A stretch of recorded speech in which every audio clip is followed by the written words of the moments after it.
think that a lot of our listeners know you, but a lot of the listeners on the podcast channel might not be so familiar with you. So first and foremost, you've got a huge background of years in spiritual teachings, in yoga, Ashtanga yoga, and research, and your own journey. So just give us a little overview of how you got to where you are today. Well, I was born a weirdo, like most of us. I think that's one thing we all have in common. I always questioned, when you just don't feel comfortable, like, I don't want to say comfortable in your skin, but something just doesn't feel right. And I know that might seem cliche to say. I think you were probably that way. I know you've spoken a lot about how you questioned your teachers a lot. Like, and it's not like, I think people misunderstand us, Catherine. It's not that we're degrading others. We just have questions. I have questions because it's that critical thinking skill, right? And so for me, of course, esoteric Atlanta, I was raised in the Deep South.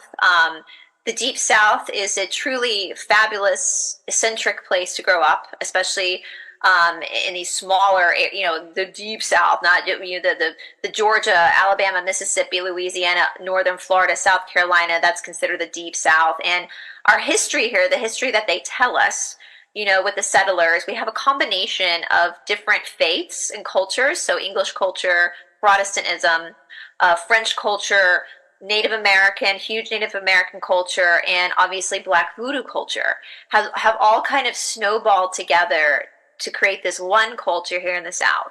And I didn't realize how special that was until I was older. That it's very unique culture to this part of the world to have like so many different things tied up into one. For example, I always laugh that on Sundays you'll go to church in the morning, but on Sunday night you're pulling tarot cards or meeting your root worker. That's just normal down here in the South, right? I remember when Midnight in the Garden of Good and Evil, the book came out in the late 90s, which is based on a true story. And then they made the movie with Kevin Spacey, a lot of big names. And I remember being like a teenager. It was like Good Morning America or something, a morning program where the movie opens with this guy in Savannah, Georgia, walking a ghost dog. He's got the harness out in the leash and he's walking this ghost dog.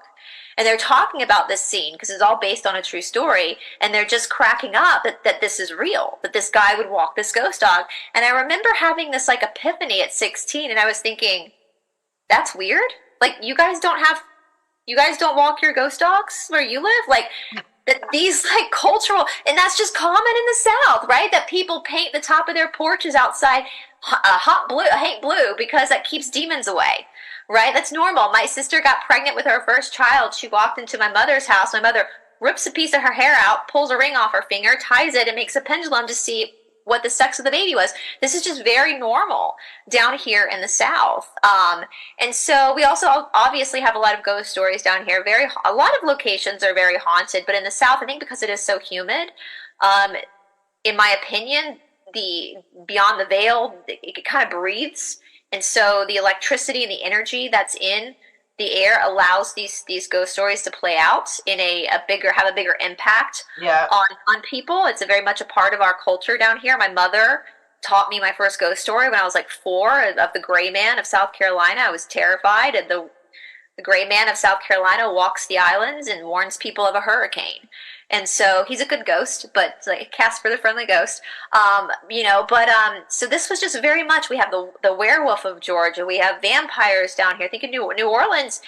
The difference between New Orleans and the rest of the South is New Orleans has made its market off of tourism with this stuff, but what's prevalent in New Orleans is prevalent all over the Deep South. And so this is just a part of what it's like growing up down here. And I think because of that, when you're a Southerner, you're already when you're experiencing all this metaphysical paranormal phenomenon on a daily basis, it's one thing you go to church and you hear that you die, you go to heaven or hell, but then you also know that your house is haunted and your mother talks to the ghosts and tells the ghost to turn it down, rack it down, the kids are trying to sleep or do their homework. The ghost is very much part of your life. And so you start to question these things. Like, well, obviously, people don't just go to heaven or hell. For me, I also grew up in a very academically successful family, we'll say. My dad's mom's family, my great-great-grandmother in the 1800s was one of the foremost educated women in the state of Georgia.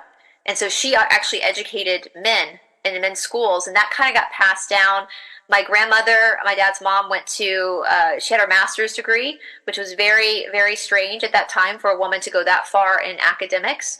And so academics was taken very seriously in my family. I did not know until I was actually in university that university was an option, that it wasn't forced upon you. I thought that you by law had to go, and I asked my mom, and my mom said, well, in this house it's the law that you go.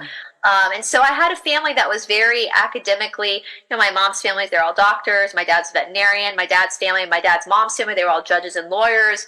And so, with that comes obviously an inquisitive mind, because I think that's hereditary when you grow up with that much study around you, that it just kind of naturally is in your DNA.